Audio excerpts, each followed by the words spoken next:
தேவன் நமது அடைக்கலமும் பலனும் ஆனா, ஆபத்து காலத்தில் கூட இருக்கும் துணையும் ஆனா.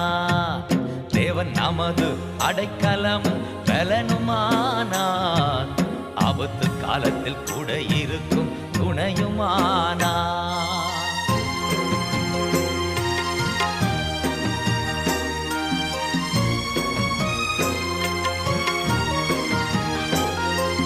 பூமி நிலை மாறி மலைகள் நடுங்கினாலும், பூமி நிலை மாறி மலைகள் நடுங்கினாலும் பயப்பட மாட்டோம்.